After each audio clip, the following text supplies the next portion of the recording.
Ha. So let's just breathe in that joy, breathe in that yes.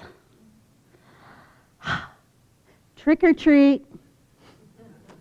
You know, the concept of trick or treat implies that one is good and one is not. But you know what? Both of them are actually needed to evolve us spiritually in this life. So instead, we can say trick and treat. Think about your own life for a moment. Just close your eyes for half a sec and think about a specific area in your life that you haven't quite mastered the way you'd like to. Maybe in relationships, or even a specific relationship, or a certain area of your health. Or are you wanting to express your creativity but can't quite find the outlet to express that? Or do you struggle with finances and have attention on how to make ends meet, how to save for the future? Fears about retirement and making your money last. So go ahead and just take a moment within yourself. Think about what area that might be. And let's see how we can shift the energy of it this morning and beyond.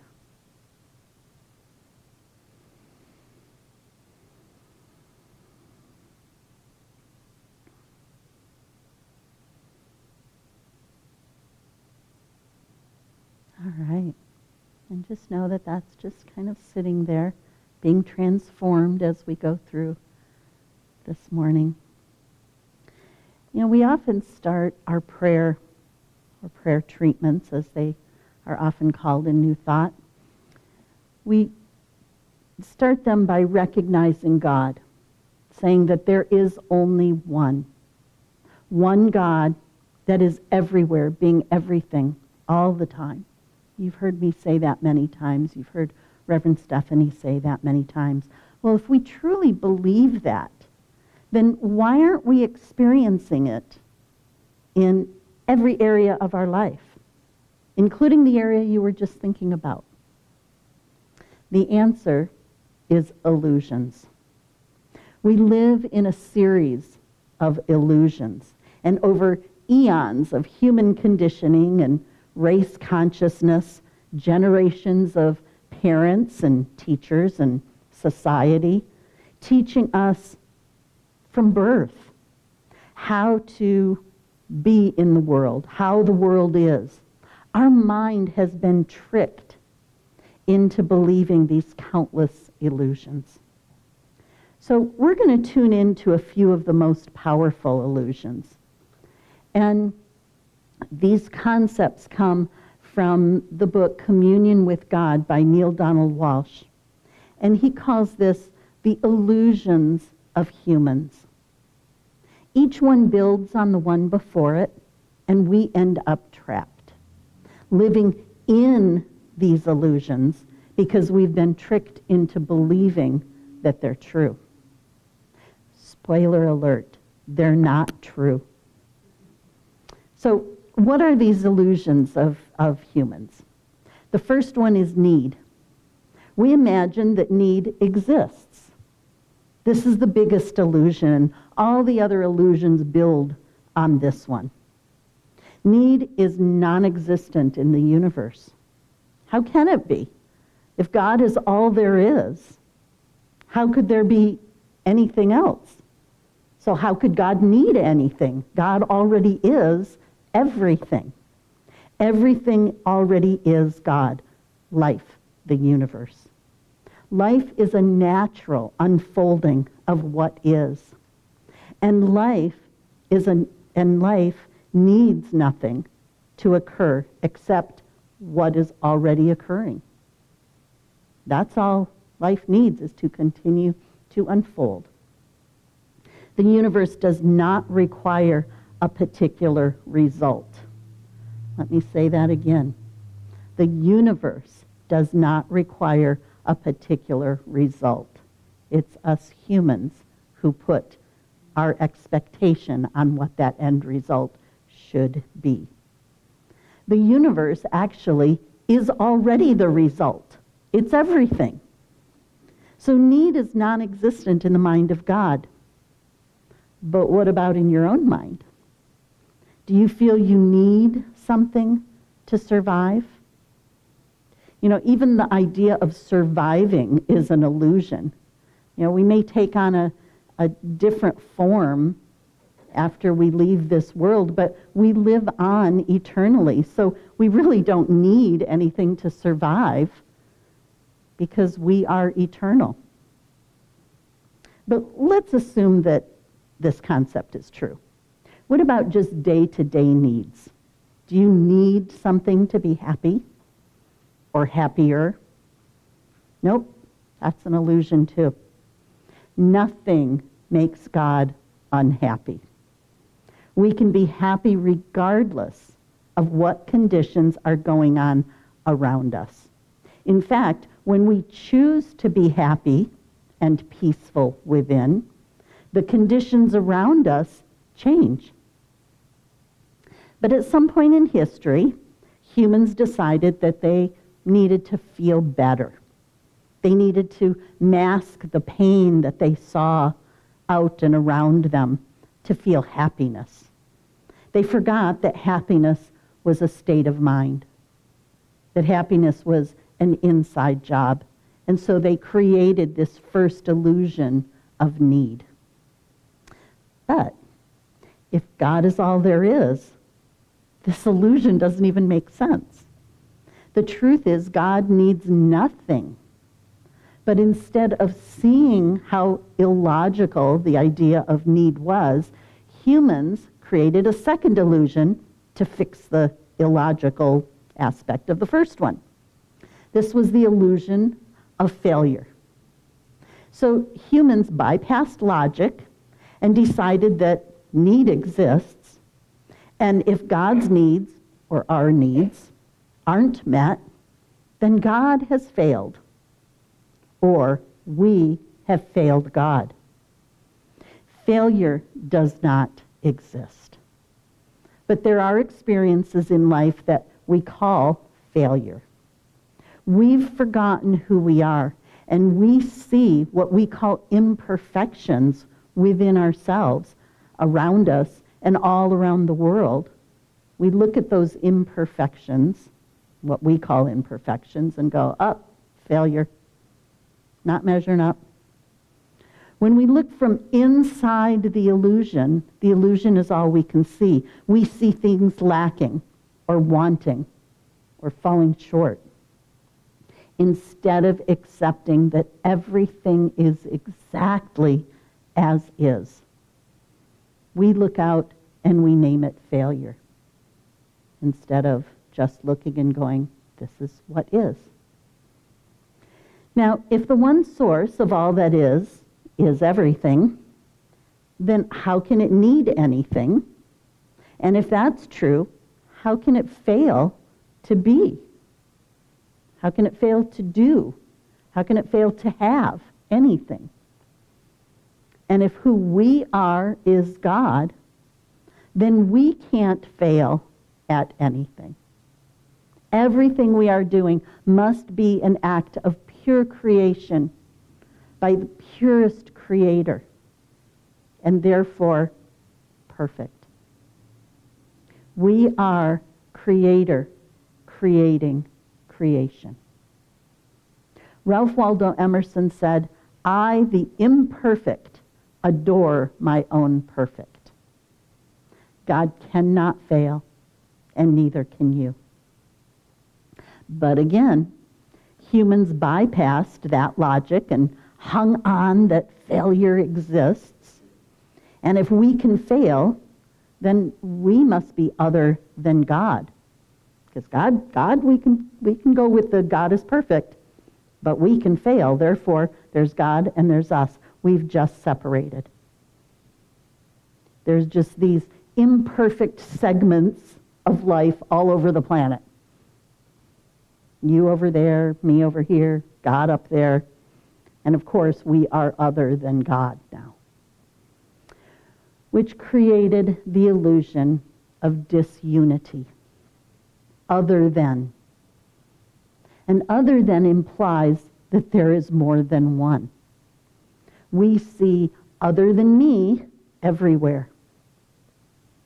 In religion, in politics, driving down the road, out at the grocery store, watching the news. Our daily experience is filled with moments of other than me. And we have completely fallen into the illusion of disunity. And we've forgotten, oh yeah, there is only one. There's only one thing. And we are all that one thing. So no matter what you think no matter what you think you see when you look out into the world, know that it is all part of that one thing. There is only one thing. There's only one thing happening. No matter what you see happening out there, it is all God. There's only one thing happening, and that's God. Ernest Holmes said, all the power of the universe is within you. Feel it, know it, and then act as if it were true.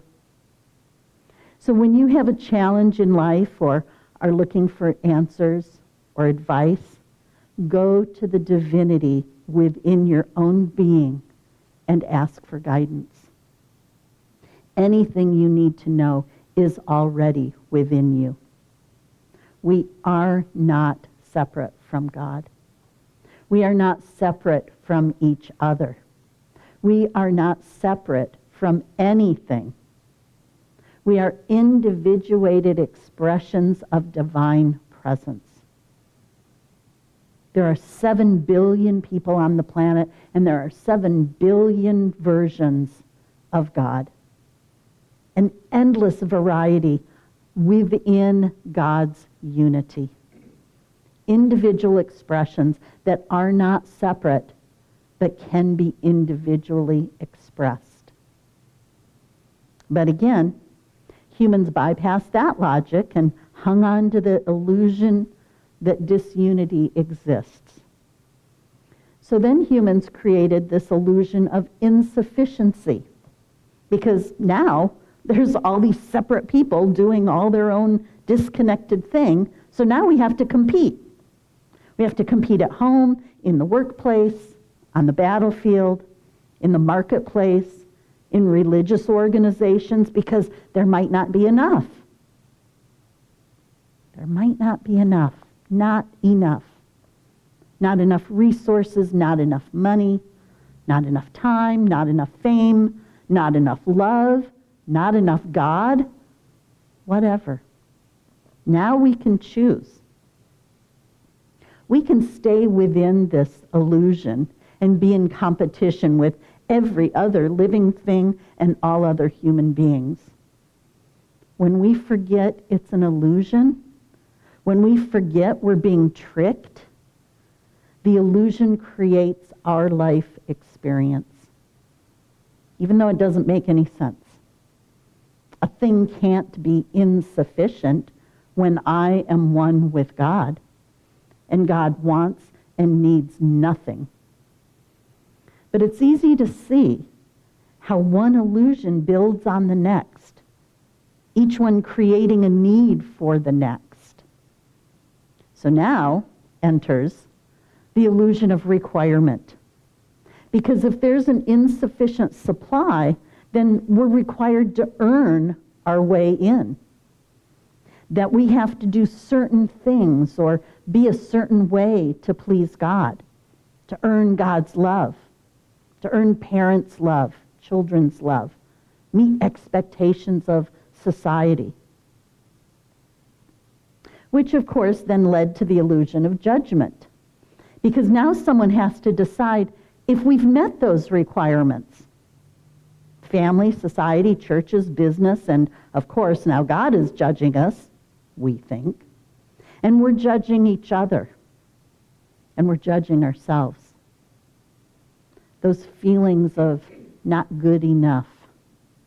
We all start measuring ourselves to see if we've met those crazy requirements that we made up in the first place. And we humans, we don't stop at judgment. Now that we've been judged, we have brought in the illusion of condemnation. Because once you're judged, there has to be some kind of a consequence or even a punishment of judgment when we fall short of those illusionary expectations. So then humans created the illusion of conditionality to explain why we had to condemn. Everything in life has to be conditional. Life, as we saw it, was cause and effect. If this, then this. If I behave a certain way, if I get the right job, go to the right school, be with the right person, speak the right way, live in the right house, wear the right clothes, then maybe I won't be judged. And if we learn to live within the illusion of conditionality,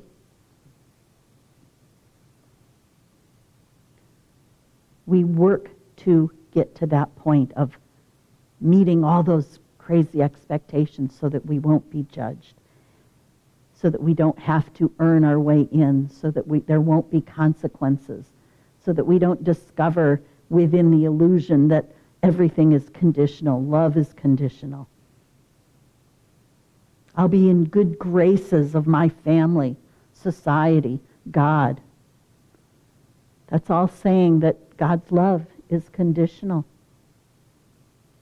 From inside the illusion of conditionality, we got so lost in cause and effect. If I do this, then I'll get this. That we forgot that there is only one cause, the first cause of all that is, God. There is no conditionality in the universe. Neale Donald Walsch says, that which is that which is. And there are no conditions under which it is not. There is no such thing as conditional love. It's an oxymoron. There is either love or there is not. Love knows no conditions. But inside this illusion, some earned family love and society's love and God's love, and some did not inside this illusion. Some didn't meet the requirements, and they were judged and condemned. So now some were better than others, and the illusion of superiority was created. But there's no such thing as superiority. All things are one thing, and there is nothing else. There is the powerful mantra that says, this too is God. No matter what you're looking at, no matter what the condition seems to be, this too is God. Remember that when you catch a thought of superiority going through your mind. When you feel a disagreement with someone, think to yourself or say out loud, mine is not a better way. It's just a different way. Remind yourself constantly that we are all one. No matter how hair-pulling frustrated you might feel towards someone, remember that you are encountering yourself. God meeting God. One of the 7 billion individual versions of God. And if we continue to live within all these illusions as if they are reality, then we've also bought into the last illusion, that ignorance exists. But it's not ignorance. If we know about it, if we have chosen to ignore, that's what ignorance is you are ignoring what is right there. But we have chosen to ignore up until now. Instead of flopping around inside all of these illusions that have tricked us into these false beliefs, we can now treat ourselves to the truth, to the ultimate reality. Capital U, capital R, ultimate reality. And that is, God needs nothing. God cannot fail, and neither can you. Nothing is separate from anything. There is enough. There is nothing you have to do, not to earn, not to get. There's nothing you have to do. You will never be judged. You will never be condemned. Love knows no condition. A thing cannot be superior to itself. We are all one. And a really important part of this ultimate reality is that you already know all of this. But as humans, we sometimes forget, because it's been so ingrained in us, all these illusions, just right from birth. So instead, we find a place like LEC because we know something doesn't quite fit in those illusions. We come to Sunday services, we take classes, and most importantly, we treat ourselves through prayer. And we practice, looking beyond the illusion so that we remember. In this human experience, love equals freedom. And you can choose love over fear. You can choose to live your truth. And the truth is, you already know all of this. We just need to keep it in the front of our mind. Mark Twain said, God's a stand-up comedian playing to an audience that won't laugh. So let's laugh with God. Let's recognize the illusions and their purpose.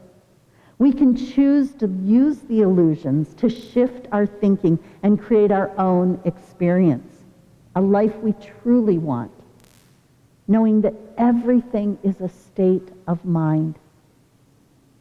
The illusions point at what is not. Just like we had to know cold to know not hot, we had to know bitter to know not sweet, we had to know dark to know not light. We created the first three illusions of need, failure, and disunity, and all those we piled on after to experience the reality of oneness, to feel that contrast, to know who we truly are. We had to experience who we are not. We can choose to recognize the illusions and their purpose. The great gift of these mind tricks is that they serve the sole purpose of getting us uncomfortable enough where we are to wake up and recognize that they are illusions. Nothing is what it seems. As we look directly at each illusion, it no longer has the power to fool us. Recognizing them is the beginning of giving them up. The illusion no longer has the hold on you that it had. This is consciousness, the state of being awake, seeing the illusion but not falling into it, living with it but not within it. Instead, knowing the truth of your being, knowing the ultimate reality. Neil Donald Walsh describes ultimate reality this way. And hang on, because it's a tongue twister. In ultimate reality, everything simply is. Things exist in the isness. That which is. And that which is not. And nothing which is needs or requires that which is not. Indeed, in ultimate truth, there is nothing which is not, since everything that is. This includes everything that could possibly be. Huh? So, in other fewer, more simple words, there is only one. There is nothing that is not God. That one God that is everywhere, being everything and everywhere, all the time, in all ways. That oldie but goodie, there is no spot where God is not. That's what it's saying. That everything is as it is because God is everything. And that first step of a powerful prayer, that recognizing that God is here now. We've experienced and we've identified and we've dissolved the trick of the illusions. And when we treat through prayer, we affirm the truth of who we are. Prayer is candy for the mind, and it brings sweetness of truth. Prayer helps us bring light to the areas of our life where we think there is lack or no God. It illuminates that area of your life that you thought about earlier that has been stuck in an illusion. Prayer is the treat that dissolves the illusions. Those illusions that we've been tricked by. It wakes us up to our own true nature, to the truth of who we really are. So how do we master living with the illusion but not within it? How do we stay awake to know this worldly reality and ultimate reality are not the same? We practice. In this moment, right now, we all know who we are. We all know what we are. So going forward, we make a conscious choice not to look down on ourselves or others, not to judge or condemn ourselves or others. We choose love without condition, not only other people, but life itself and everything in life, because we know that there is only one life and we are all it. We get to feel our emotions, those human emotions of hurt or anger or sadness, but we know that they are illusions within this reality, this human reality. We are no longer ignorant of the ultimate reality. And I truly believe that as we continue to know this, to live this, to practice this, it continues to ripple out and strengthen others so that more and more people remember that we are all one and who we live from a place of who we are, and that we live from a place of pure, unconditional love. This can dissolve all the illusions. This can create love and peace and joy for all of humanity. Namaste.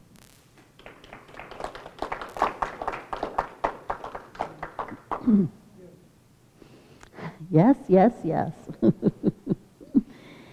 So thank you. This is the time of our service when we have the opportunity to share our gratitude financially with LEC. We are so grateful for so many things.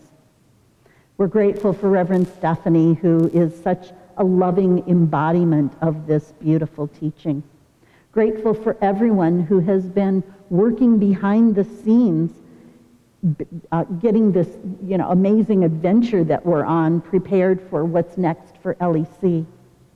Grateful for all the people who are volunteering, helping to move us forward and upward and onward.